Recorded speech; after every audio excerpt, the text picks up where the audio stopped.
नमस्कार, मैं doctor Anjali Dubey Gideon history channel में आपका स्वागत करती हूँ।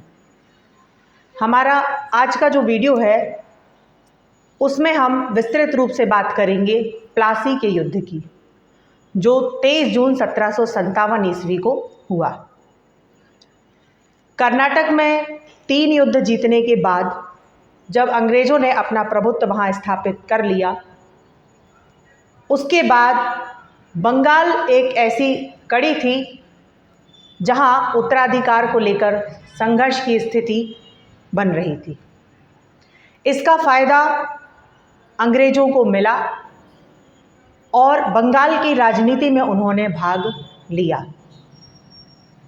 भारत में ब्रिटिश शासन की नींव बंगाल में ही पड़ी थी। उस समृद्ध सूबे पर अधिकार करके अंग्रेज़ों ने 1 शताब्दी के भीतर संपूर्ण भारत पर अपना आधिपत्य स्थापित कर लिया था।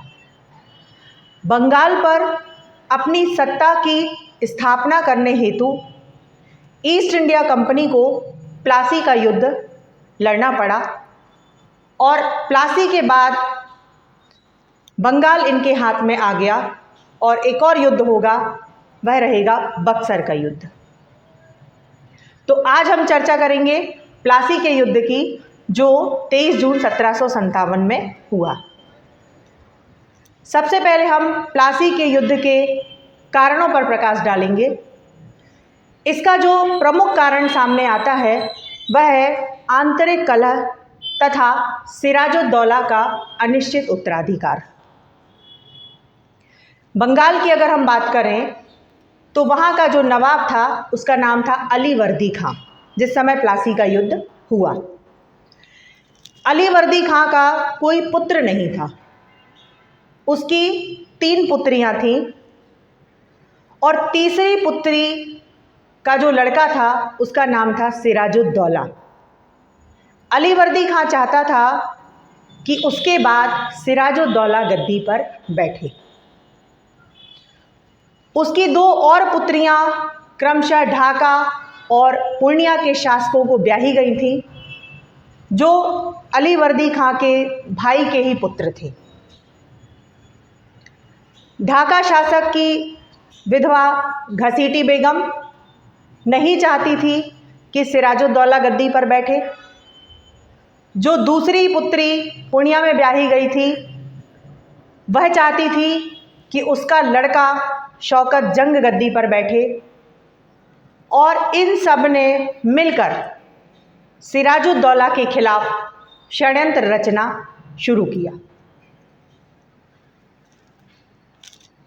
पूर्णिया में जो पुत्री ब्याही गई थी वह चाहती थी कि शौकत जंग गद्दी पर बैठ जाए और वहीं घसीटी बेगम, उसका एक दीवान था राजबल्लभ, जो घसीटी बेगम के साथ इस षड्यंत्र में शामिल था, और राजबल्लभ का एक पुत्र था, उसका नाम था कृष्णदास। तो घसीटी बेगम और राजबल्लभ मिलकर चाह रहे थे कि कृष्णदास गद्दी पर बैठ जाए और इसलिए इन्होंने सिराजुद्दौला के खिलाफ षड्यंत्र करना शुरू किया, जिसके कारण बंगाल में आंतरिक कलह तथा सिराजुद्दौला का अनिश्चित उत्तराधिकार हमें देखने को मिलता है। यह युद्ध का प्रमुख कारण है क्योंकि इन्होंने कहीं ना कहीं अपने आंतरिक मामलों में अंग्रेज़ों को शामिल कर लिया और उन्हें बंगाल में आने की छूट मिल गई। इसका जो दूसरा प्रमुख कारण था वह था अंग्रेज़ों द्वारा किलेबंदी करना। अंग्रेज़ों को नवाब ने किलेबंदी का अधिकार दिया था, लेकिन एक सीमित क्षेत्र में, मगर अंग्रेज़ों ने मनमानी पूर्वक सभी जगह अपनी किलेबंदी करना प्रारंभ कर दिया। बंगाल में भी किलेबंदी करना प्रारंभ किया, जिसका विरोध नवाब सिराजुद्दौला ने किया, लेकिन अंग्रेज़ों ने नवाब की एक नहीं सुनी और वह किलेबंदी करना जारी रखते रहे। यह भी एक युद्ध का कारण बनेगा। अगला जो कारण था वह था नवाब के विरोधियों को अंग्रेज़ों द्वारा संरक्षण। जैसा कि हमने पहले बात की कि जो पहली बेटी थी घसीटी बेगम, उसका दीवान था राजबल्लभ और उस दीवान का लड़का था कृष्णदास। तो कृष्णदास भी सिराजुद्दौला का स्थान लेने की पूरी कोशिश कर रहा था। यह बात नवाब सिराजुद्दौला को पता लगी और सिराजुद्दौला ने जब कृष्णदास को पकड़ने की कोशिश की तो कृष्णदास परिवार सहित भागकर कलकत्ता पहुंच गया और कलकत्ता में अंग्रेजों ने कृष्णदास को शरण दे दी। नवाब ने कलकत्ता में अंग्रेजों से आग्रह किया कि कृष्णदास को हमें वापस किया जाए क्योंकि यह मेरा विरोधी है, लेकिन उसके बाद भी अंग्रेजों ने नवाब के आदेश की अवहेलना की और कृष्णदास को संरक्षण प्रदान किया। तो यह भी युद्ध का एक प्रमुख कारण था। अगला कारण है अंग्रेजों द्वारा व्यापारिक सुविधाओं का दुरुपयोग। हम जानते हैं कि 1717 के फरमान के द्वारा अंग्रेजों को व्यापार में कुछ छूट प्राप्त हुई थी कि जो अंग्रेज व्यापारी हैं वह कर मुक्त व्यापार कर सकते हैं। उनका जो व्यापारिक सामान है उस पर टैक्स नहीं लगाया जाएगा, लेकिन भारतीय व्यापारियों के सामान पर कर लगता था। तो अंग्रेजों ने एक चाल चली और भारतीय व्यापारियों को लालच देकर कि तुम जितना भी कर नवाब को देते हो उसका आधा हमें देते जाओ, बदले में हम अपनी पर्ची तुम्हारे सामान में लगा देंगे और इस तरह से वह भी फ्री निकल जाएगा। लेकिन इसका नतीजा यह हो रहा था कि भारतीय माल पर या भारतीय व्यापार का जो कर राशि है जो नवाब के पास पहुंचनी चाहिए थी वह वहां नहीं जा रही थी, बल्कि उसकी आधी राशि का उपयोग कंपनी के सैनिक कर रहे थे। इस बात को लेकर नवाब ने अंग्रेजों को मना किया कि आप व्यापारिक सुविधाओं का दुरुपयोग ना करें, लेकिन उसके बाद भी अंग्रेज नहीं माने और लगातार व्यापारिक सुविधाओं का दुरुपयोग करते रहे। तो यह भी एक युद्ध का कारण बना। अगला कारण है नवाब का कासिम बाजार और कलकत्ता पर अधिकार। नवाब भी कहाँ तक शांत बैठता। नवाब किलेबंदी को मना कर रहा है, लेकिन फिर भी अंग्रेज कर रहे हैं। नवाब अपने विरोधियों को अपने सुपुर्द करने के लिए कह रहा है, लेकिन अंग्रेजों ने वह भी नहीं किया। नवाब व्यापारिक सुविधाओं का दुरुपयोग रोकना चाह रहा है, लेकिन अंग्रेज उसकी यह बात भी नहीं सुन रहे हैं। तो आखिर नवाब को भी आक्रोश आया और उसने इनके कासिम बाजार और कलकत्ता पर अपना अधिकार जमा लिया, जो युद्ध का प्रमुख कारण बनेगा। इसके साथ साथ एक और घटना घटित हो गई जिसको हम भारतीय इतिहास में काल कोठरी की घटना के नाम से जानते हैं, क्योंकि जब नवाब कासिम बाजार और कलकत्ता पर अपना अधिकार कर रहा था तो अंग्रेजों ने भी उसका विरोध किया। दोनों तरफ से मुठभेड़ हुई और इसी क्रम में काल कोठरी की घटना हुई जिसमें 140 अंग्रेजों को नवाब ने बंदी बनवा दिया और एक ऐसे कमरे में उनको बंदी बनाया गया जो मात्र 18 फुट लंबा और 14.5 फुट चौड़ा था, जिसमें दम घुटने के कारण 123 अंग्रेज मारे गए और मात्र 23 अंग्रेज ही जीवित निकले। निश्चित तौर पर अंग्रेजों के लिए यह दिल दहला देने वाली बात थी।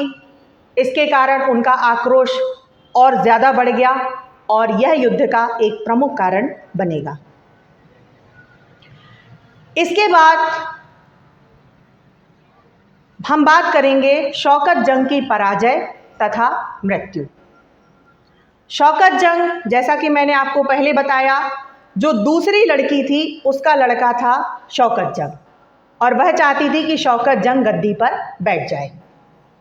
तो जिस समय नवाब सिराजुद्दौला कासिम बाजार और कलकत्ता में व्यस्त था, उस समय शौकत जंग मुगल सम्राट से बंगाल की सनद प्राप्त करके आ गया और वह दावेदारी करने लगा कि अब बंगाल की गद्दी पर मैं बैठूंगा क्योंकि मुगल सम्राट की परमिशन मुझे मिल गई है।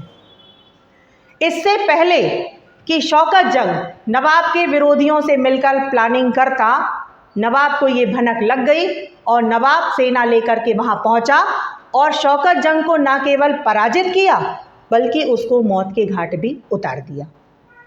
तो इस तरह से नवाब सिराजुद्दौला का एक प्रमुख प्रतिद्वंदी यहाँ पर मारा गया।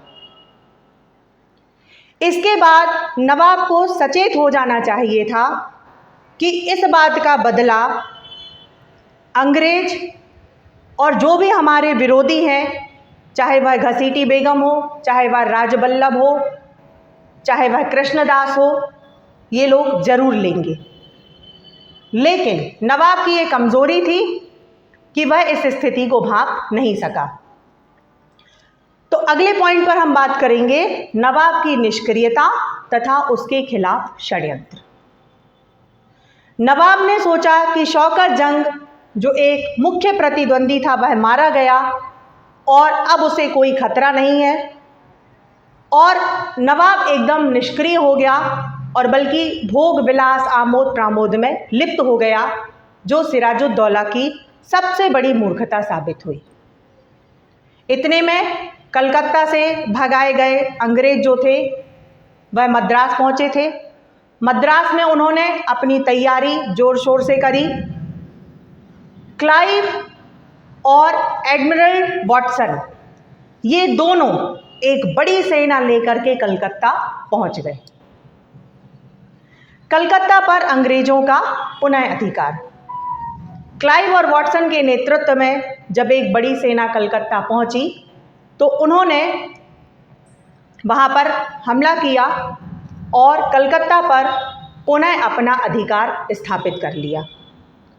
2 जनवरी 1757 को कलकत्ता पर क्लाइव ने अपना अधिकार जमा लिया। जमकर अंग्रेजों ने हुगली को लूटा, वहाँ की बड़ी बड़ी भव्य इमारतों को जलाकर राख कर दिया और इस तरह से नवाब की हार होना शुरू हो गई। इसके बाद एक संधि होती है, उसका नाम है अलीनगर की संधि। ये 9 फरवरी 1757 को संपन्न हुई। नवाब को अंग्रेजों से अलीनगर की संधि करनी पड़ी और इस संधि के तहत कलकत्ता अंग्रेजों को दिया गया और इसके अलावा अंग्रेजों की जो अन्य मांगे हैं, व्यापार में छूट, ये सब को भी नवाब सिराजुद्दौला को स्वीकार करना पड़ा। अब सिराजुद्दौला असहाय हो चुका था। सिराजुद्दौला अगर चाहता तो थोड़ा दूरदर्शिता का परिचय लेकर अपने विरोधियों को अपने पक्ष में करने की कोशिश कर सकता था, मगर ऐसा नहीं हुआ। बल्कि हुआ ये कि अंग्रेजों ने सिराजुद्दौला के खिलाफ षड्यंत्र रचना शुरू कर दिया। इस षड्यंत्र में अंग्रेज तो शामिल थे ही, इसके अलावा घसीटी बेगम, राजबल्लभ, एक प्रमुख व्यापारी था उसका नाम था जगत सेठ, अमीन चंद और 2 प्रमुख सैनिक जिनके पास सिराजुद्दौला की सबसे बड़ी बड़ी सेना की टुकड़ियां रहती थीं, मीर जाफर और राय दुर्लभ। ये सब अंग्रेजों के साथ षड्यंत्र में शामिल हो गए और आपस में मिलकर के षड्यंत्र रचा गया कि कैसे हम नवाब सिराजुद्दौला को गद्दी से हटाएं और उसकी जगह मीर जाफर को गद्दी पर बिठाया जाए। इस षड्यंत्र में कुछ बातें तय हुई और उसमें कहा गया कि मीर जाफर को बंगाल की मनसब पर बिठाया जाएगा।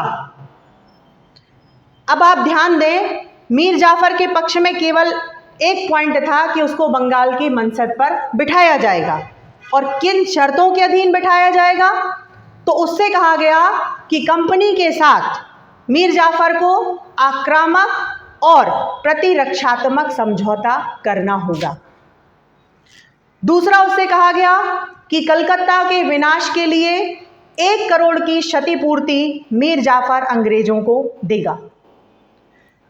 तीसरी बात बोली गई कि कलकत्ता के यूरोपियों की क्षति के विनाश के लिए उसको 50 लाख रुपए अंग्रेजों को देने पड़ेंगे। अगली बात उससे कही गई कि जो हिंदू निवासी हैं उनकी भी क्षति हुई है तो 20 लाख रुपए उसके भी देने होंगे। इसके अलावा ये भी तय हुआ कि नवाब की सुरक्षा के लिए अगर कंपनी की कोई सेना साथ देगी या सेना रहेगी तो उसका पूरा पूरा खर्चा मीर जाफर को उठाना पड़ेगा। और अंत में एक और बात कह दी गई जिससे यह स्पष्ट होता है कि बंगाल पूरी तरह से अंग्रेजों के हाथ में आने वाला है। और उसमें कहा गया कि जब तक मीर जाफर इन सभी शर्तों का पालन करता रहेगा तब तक उसको बाह्य एवं आंतरिक सहायता प्रदान की जाएगी। मतलब जिस दिन मीर जाफर यह सब काम नहीं करेगा उसको गद्दी से हटाने का अधिकार अंग्रेजों को मिल गया। मीर जाफर को अभी केवल बंगाल की मनसब दिख रही थी, उसको गद्दी पर बैठना था और इसीलिए मूर्खतावश उसने इन सारी शर्तों में हाँ हाँ हाँ और सिर्फ हाँ कह दिया और इस तरह से योजना तैयार हो गई। इस षड्यंत्र को अंजाम दिया गया और घटनाएं घटित हुई। अब अंग्रेजों को नवाब सिराजुद्दौला से लड़ना था, लेकिन वह क्या बोले, क्या कह के लड़े। तब अंग्रेजों ने एक बहाना बनाया कि नवाब ने फ्रांसीसियों को अपने यहाँ शरण दी है, इसलिए हम नवाब सिराजुद्दौला के खिलाफ युद्ध की शुरुआत करते हैं। और युद्ध शुरू हुआ। क्लाइव सेना लेकर के मुर्शिदाबाद की ओर चल पड़ा। क्लाइव की सेना अगर हम देखें तो उसमें 3000 भारतीय थे और मात्र 800 यूरोपीय सैनिक थे। मुर्शिदाबाद की ओर वह चला और 22 जून 1757 को भागीरथी तट पर प्लासी के मैदान में उसने अपनी सेना जमा ली। नवाब भी ये समझ चुका था कि युद्ध अनिवार्य है। नवाब ने भी अपनी तैयारी कर रखी थी और नवाब के जो सैनिकों की संख्या थी वह 50,000 थी। तो आप देख सकते हैं कि कहाँ 4000 सैनिक और कहाँ 50,000 सैनिक। लेकिन उसके बाद भी नवाब की सेना कमज़ोर पड़ेगी, क्योंकि नवाब की जो सैनिक हैं उनकी बहुत बड़ी टुकड़ियाँ मीर जाफर और राय दुर्बल के हाथ में है, जो अंग्रेजों के साथ मिल गए हैं और नवाब के साथ गद्दारी करने वाले हैं। नवाब की सेना भी वहीं प्लासी के मैदान में आ गई। 23 जून 1757 को प्रातः युद्ध आरंभ हो गया। मीर जाफर और राय दुर्बल बड़ी बड़ी टुकड़ियां लेकर के चुपचाप सेना लेकर के खड़े हुए हैं और उन्होंने नवाब से कहा, सिराजुद्दौला से कहा कि पहले हम देखते हैं छोटी सी टुकड़ी भेज करके कि किस तरह युद्ध का संचालन होता है और उसके बाद ये बड़ी टुकड़ियां निकाली जाएंगी। नवाब की तरफ से, सिराजुद्दौला की तरफ से 2 अच्छे सैनिक लड़ रहे थे, मोहनलाल और मीर मर्दान। मोहनलाल और मीर मर्दान बहुत तेजी से लड़ रहे थे, प्रहार कर रहे थे और अंग्रेजी सेना जो है वह पीछे हट रही थी। युद्ध बहुत अच्छा चल रहा था, जिसके कारण कहीं ना कहीं मीर जाफर को घबराहट हो रही थी। लेकिन अचानक मीर मर्दान की मृत्यु हो जाती है और मीर मर्दान की जब मृत्यु हो गई तो मोहनलाल अकेला रह गया। लेकिन फिर भी मोहनलाल बड़े जोश के साथ आगे बढ़ रहा था और अंग्रेजी सेना को खदेड़ रहा था। मीर जाफर को यह समझ में आ रहा था कि मोहनलाल अकेले भी लड़ेगा तो शायद अंग्रेजी सेना हार जाएगी। इसलिए मीर जाफर ने अपनी गद्दारी का परिचय देते हुए नवाब के कान भरे कि आप मोहनलाल को वापस बुला लें, क्योंकि मीर मर्दान मारा जा चुका है। नवाब ने मीर जाफर से कहा भी कि मोहनलाल को हम तब वापस बुलाएंगे, पहले आप बड़ी टुकड़ियां आगे भेजें जो मीर जाफर और राय दुर्बल के नेतृत्व में खड़ी हुई थी। लेकिन मीर जाफर ने नवाब से कहा कि जैसे ही मोहनलाल अपनी सेना पीछे करेगा हम वेग से आक्रमण कर देंगे। नवाब सिराजुद्दौला ने कहा ठीक है, और मोहनलाल को पीछे बुलाया गया। मोहनलाल ने बार बार नवाब से मना भी किया कि युद्ध अच्छा चल रहा है, कृपया आप मुझे पीछे ना बुलाएं, लेकिन सिराजुद्दौला के बार बार कहने पर मोहनलाल को अपनी सेना लेकर पीछे आना पड़ा। जब मोहनलाल की सेना पीछे आ रही थी तो सिराजुद्दौला ने मीर जाफ़र और राय दुर्बल की तरफ इशारा भी किया कि अब वो अपनी टुकड़ी लेकर आगे बढ़ें, लेकिन मीर जाफ़र और राय दुर्बल दोनों ने अपनी गद्दारी का परिचय देते हुए चुप हो गए। सिराजुद्दौला को सारी बात समझ में आ गई, लेकिन तब तक देर हो चुकी थी। मीर जाफ़र की गद्दारी की आखिरकार जीत हुई और अंग्रेज़ों का पलड़ा भारी हो गया। तो इस तरह से हमने यह युद्ध देखा। इसके क्या परिणाम हुए आगे चलकर, अब हम इस पर चर्चा करेंगे। इसका जो प्रमुख परिणाम हुआ वह था बंगाल की आर्थिक दुर्दशा। जब हमने देखा कि मीर जाफ़र के सामने शर्तें लाई जा रही थी, उसमें स्पष्ट लिखा था 1 करोड़ 50 लाख 10 लाख सेना का खर्चा, तो इससे ये समझ में आता है कि बंगाल की अर्थव्यवस्था को चूर चूर कर दिया गया। दूसरा जो परिणाम सामने निकल के आता है वह है कंपनी को आर्थिक लाभ, क्योंकि ये सारा पैसा कंपनी के पास ही आ रहा था और कंपनी के लोगों ने बड़ी जोर शोर से बंगाल की लूट खसोट भी करी। यहाँ तक कि कंपनी का एक टकसाल भी बंगाल में स्थापित हो गया और निःशुल्क व्यापार की छूट इनको मिल गई। तो कंपनी को बहुत सा आर्थिक लाभ इस युद्ध से प्राप्त हुआ। अगला जो परिणाम सामने आता है वह प्रमुख है भारत में ब्रिटिश सत्ता की स्थापना। बंगाल को जीतने के बाद पहला मीर जाफ़र का ऐसा दरबार था जिसमें ब्रिटिश रेजिडेंस रहती थी, और इस जीत ने भारत में ब्रिटिश सत्ता की स्थापना का द्वार खोल दिया। अगला जो परिणाम है वह है बक्सर के युद्ध की आधारशिला। मीर जाफ़र सब चीज़ों में हाँ हाँ कहकर गद्दी पर तो बैठ गया, लेकिन इसके बाद जब इसने सारी क्षतिपूर्तियां देना शुरू किया, बंगाल की अर्थव्यवस्था चौपट हुई, तब मीर जाफ़र को समझ में आया कि हम मात्र एक किराए के टट्टू के रूप में इसमें बैठे हुए हैं, और बल्कि बंगाल की जनता ने उसका विरोध करना शुरू कर दिया और मीर जाफ़र के दामाद मीर कासिम को गद्दी पर बैठने की योजना शुरू हो गई।